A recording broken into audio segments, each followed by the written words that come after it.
Good afternoon, my name's Miss Ball and I'm a teacher of hospitality and catering here at the Reach Free School. So I'm going to be giving you an overview today of the course that we offer in Key Stage 4. So just to start us off, according to the British Hospitality Association, hospitality and catering is Britain's fourth largest industry and accounts for around 10% of the total workforce, which is huge. So with that in mind, can you take a look at the image below the quotation? There's 3 images. They are all star ratings of some sort in the UK hospitality industry. So are you able to identify what those 3 rating systems are? And we'll come back to that at the end of the video.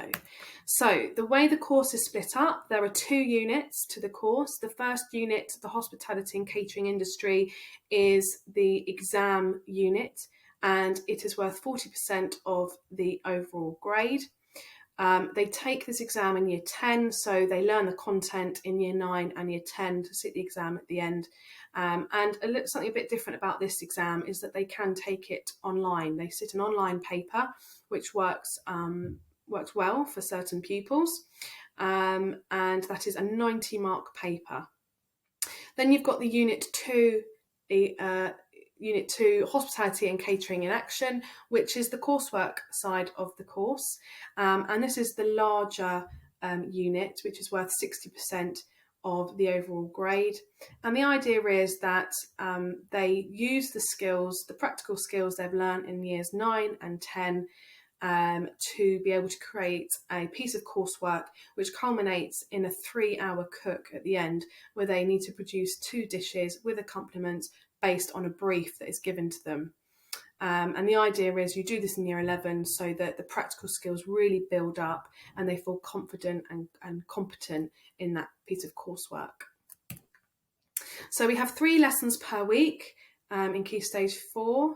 2 50-minute theory lessons, and then we have a 100-minute practical lesson.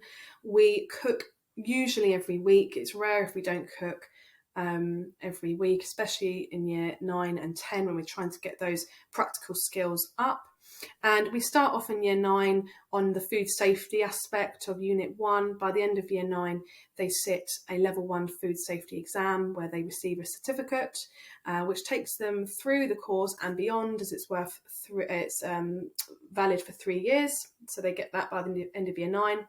Year 10, we carry on with the theory work, learning about the industry as a whole. So talking about restaurants and hotels and jobs within those environments, moving through to operations, the back of house, the front of house, looking at health and safety within the workplace as well. And then by the end of year 10, they've covered all of the content for unit 1 and they sit their unit 1 exam. And that is the time when year 11 will be sitting their exams as well. So then we move through to year 11 and we have theory work to cover on the nutrition and the effect of poor nutrition and how cooking methods affect nutrients, and that gives them the basis for their coursework. So they start their coursework, they need to propose their 2 dishes. This all gets written up into their coursework. They create a production plan for that, and then they, by the end of it, have to produce their 2 high-skill dishes with accompaniments.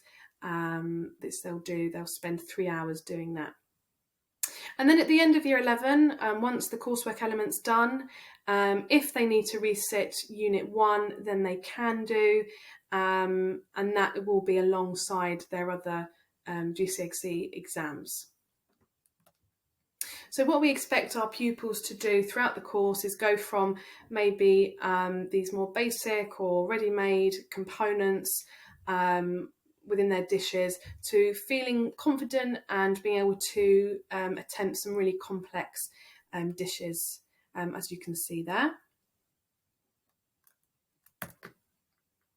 And then to support them with all of this, the resources available to them, there's a fantastic textbook available by Anita Tull, which is on the left-hand side here, as you can see, and that covers Unit 1 and Unit 2.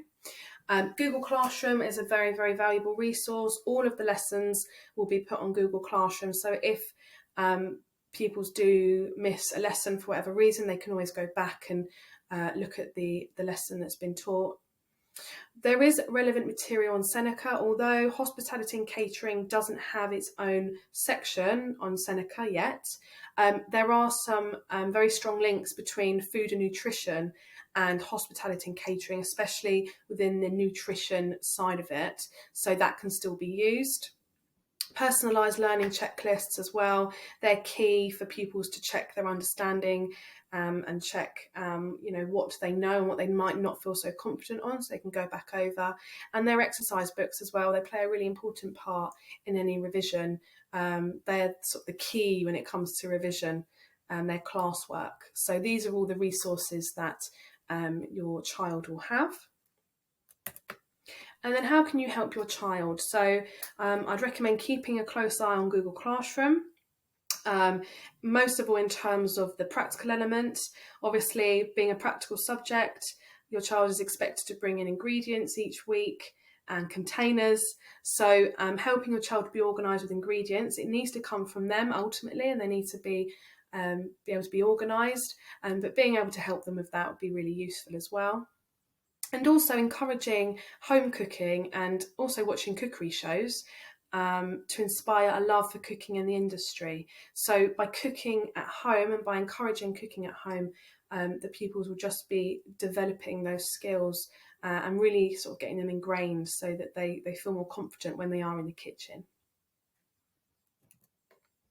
So here's a bit of an example of what a particular lesson might look like. So in this particular lesson, we're looking at job roles within the kitchen. So at the top image, we've got the different names for the different sections of the kitchen, and the pupils would be expected to match up each role to its job description.